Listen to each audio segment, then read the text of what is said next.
이 에스더의 이야기는 이 예수 그리스도의 복음과 또 그 복음에 대한 이 능력을 우리에게 설명하고 있습니다.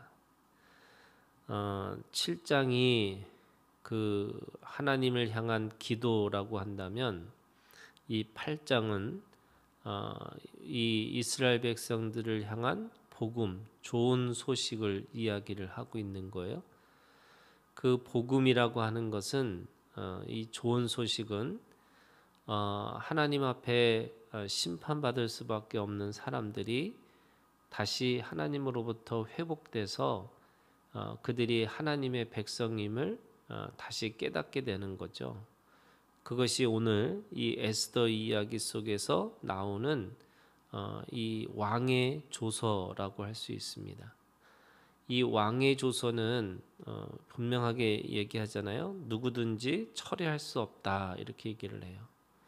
왜 왕의 조서는 철회할 수 없을까?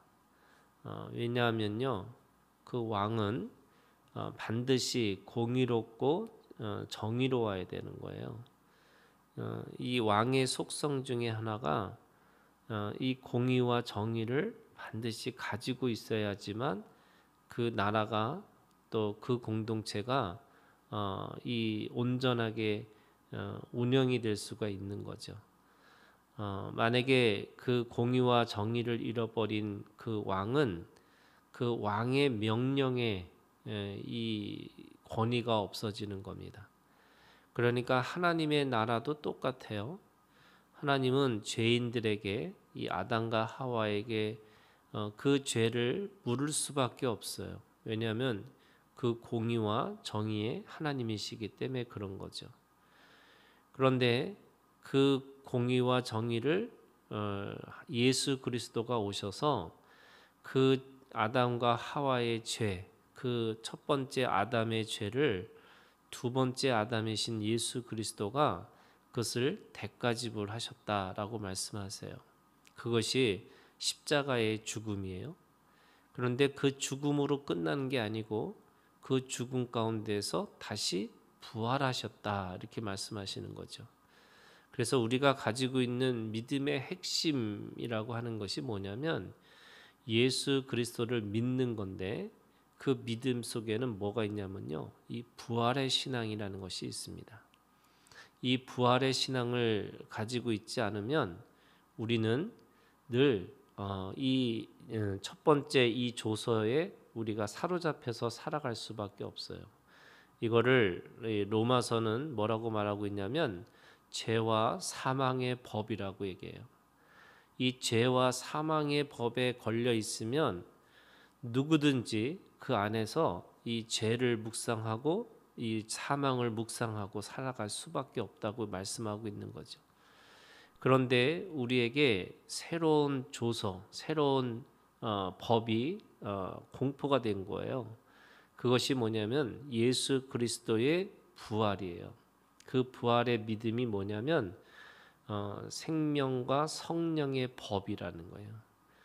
그래서 이 법이라는 거가 뭐냐면요, 이 왕의 조서와 같은 거예요. 한번 공포가 되면, 한번 선포가 되면 철회할 수 없는, 바로 이 8절에 그렇게 얘기하고 있죠.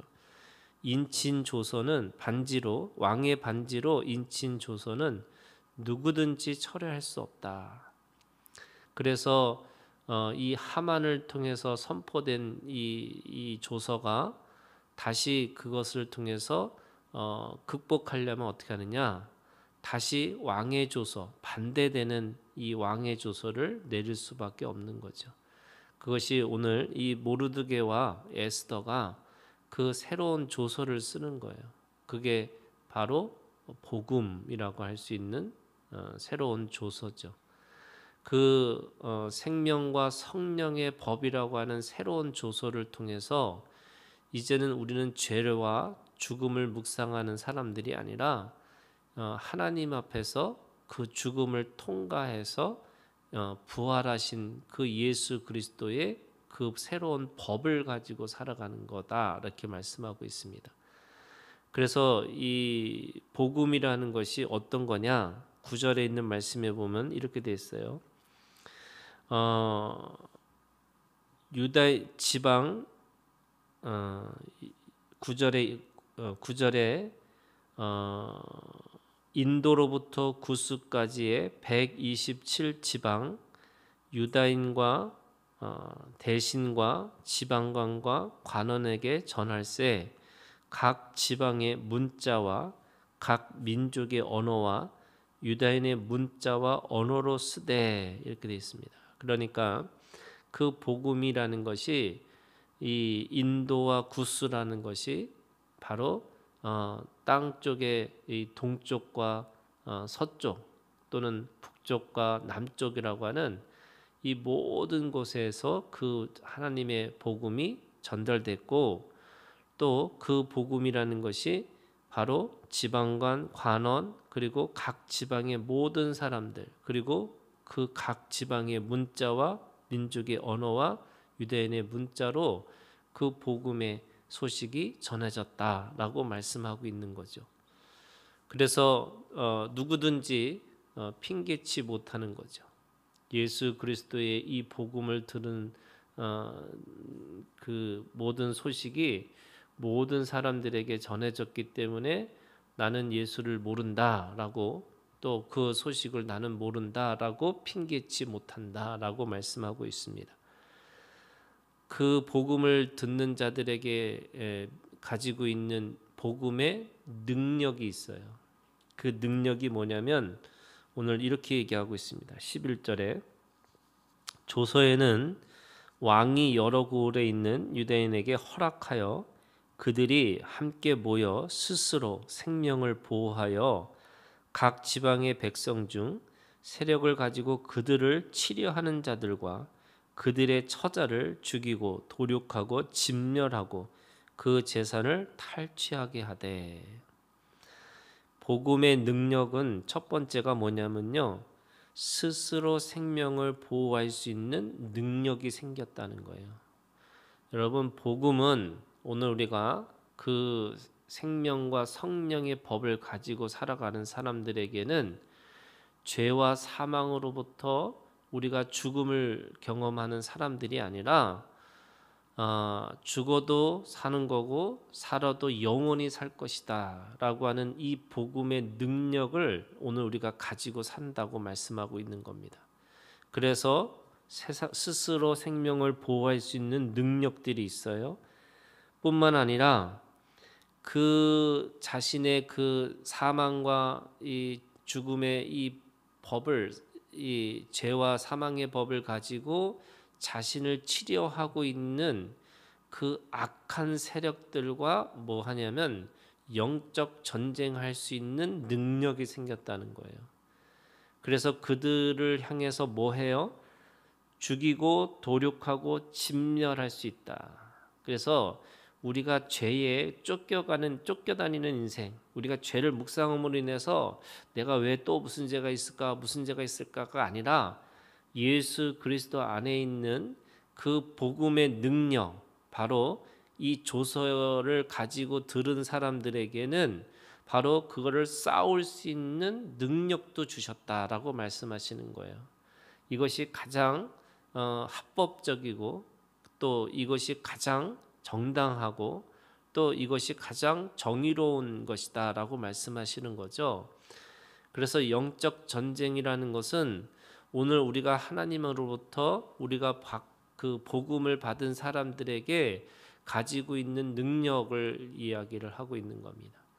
예수님이 부활하셔서 그 부활의 능력은 이 세상에 가지고 있는 땅의 권세를 하나님께서 그 예수 그리스도를 통해서 갖게 됐다고 말씀하시는 거잖아요.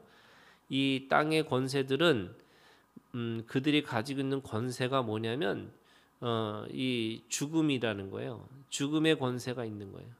그런데 이 복음의 능력을 가지고 있는 사람들은 이 죽음의 권세를 이기고 이제는 새로운 하나님께서 주시는 생명의 권세로 살아갈 수 있다. 이렇게 말씀하고 있는 거죠. 그래서 영적 전쟁하는 사람들에게 뭐가 있냐면 그 재산을 탈취하게 하셨다라는 거예요. 오늘 이 하만이 죽고 나니까 그 하만이 가지고 있는 집을 그 에스더에게 주고 또 모르드게에게 그것을 관리하게 했다라는 말씀이 있어요. 그게 2절에 있는 말씀이에요. 왕이 하만에게서 거둔 반지를 빼어 모르드게에게 준지라 에스더가 모르드게에게 하만의 집을 관리하게 하니라. 그러니까 이 하만의 집이라는 것이 뭐냐면 이 하만이 붙잡고 있는 권세를 지금 에스더에게 모르드게에게 주면서 이제는 그 전쟁을 그 하는 사람들에게 그 재산을 탈취해서 그것을 가질 수 있는 영적 전쟁의 전리품을 가지고 살아갈 수 있다고 말씀하시는 거예요. 그래서 우리가 영적 전쟁, 그 전쟁을 할 때마다 하나님이 우리에게 주시는 그 전쟁의 전리품들이 있는 거예요. 그래서 오늘 우리가 하나님 앞에 이 세상의 어둠 속에서 우리가 빛으로 우리를 불러주셔서 그 빛의 그 능력을 가지고 전쟁을 하면 할수록 오늘 우리 속에서 하나님의 능력이 더해지고 능력이 더해지는 사람들에게 이 세상의 그 권세들을 내가 더 많이 차지하고 살아간다라는 거예요. 그래서 있는 자는 더 많아지는 거고 없는 자는 더 뺏기는 것이 그런 이치와 같은 거죠.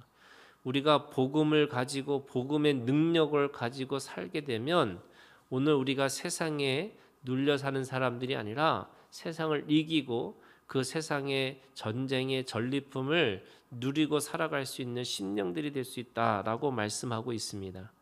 자, 그러면 복음이 있어요. 왕의 조서예요. 그리고 그 왕의 조서를 가지고 복음의 능력을 가지고 살아가요. 그러면 그 복음의 결과가 나옵니다. 그 복음의 결과가 16절에 있는 말씀이에요. 유대인에게는 영광과 즐거움과 기쁨과 존귀함이 있는지라. 하나님의 복음을 갖고 그 복음의 능력을 가지고 있는 사람들에게 영광이라고 하는 하나님의 능력을 드러내서 하나님이 누구이신지를 모든 사람들에게 알리는 하나님의 영광이 있다고 말씀하시는 거예요. 그 다음에 그 속에는 내면의 즐거움이 있어요. 그래서 즐거움과 기쁨, 밖으로 드러내는 그 또 하나님 앞에 내면의 즐거움이 밖으로 드러내는 것이 기쁨이라고 얘기하는 거고요. 모든 사람들에게 이제는 그 가지고 있는 것이 뭐냐면 존귀함이에요. 그래서 이거를 이게 자존감이라고 할 수 있는 거죠. 내가 하나님의 자녀로 또 하나님의 사람으로 또 하나님의 능력을 가지고 살아가는 사람들에게 하나님의 존귀함이 그 안에 있다라고 말씀하시는 거예요. 그래서 복음과 복음의 능력을 가지고 있는 사람들에게 하나님의 영광 또 내면의 즐거움 그리고 외적으로는 기쁨이 있고 사람들에게 존귀함이 있다라고 말씀하시는 거예요. 이것이 오늘 우리가 땅에 살고 있지만 이 땅에서 없는 자와 같이 사는 게 아니라 바로 이 땅에 네 가지 영광과 즐거움과 기쁨과 존귀함을 가지고 살아가는 사람들이 됐다라고 말씀하시는 거예요. 그러니까 어떤 일이 벌어지냐면 17절에 이제는 사람들이 기뻐하고 잔치를 베풀면서 그날을 명절로 삼으니 본토 백성이 유대인을 두려워하여 유대인이 되는 자가 많더라. 거기에 원래 이방인들이 있었잖아요. 거기에 이방인들이 살아서 그 가나안 땅에 이방인들을 와가지고 자기 땅인 것처럼 살았는데 그 유대인들의 복음과 복음의 능력과 그 복음의 결과들을 보니까 나도 유대인으로 살아야 되는 거구나 라고 해서 이방인들이 하나님의 백성으로 돌아오는 길이 열렸다는 거예요. 그래서 오늘 우리가 하나님 앞에 내가 받는 구원으로 끝나는 게 아니고요. 이것이 다른 민족들에게, 다른 사람들에게 복음의 이 역사들이 계속 이어져 갈 수 있다라고 말씀하고 있습니다. 오늘 우리가 하나님의 말씀을 통해서 이 복음과 복음의 능력과 이 복음의 열매들, 하나님의 영광, 즐거움과 기쁨과 존귀함이 오늘 우리 가운데 있기를 주님의 이름으로 축원합니다.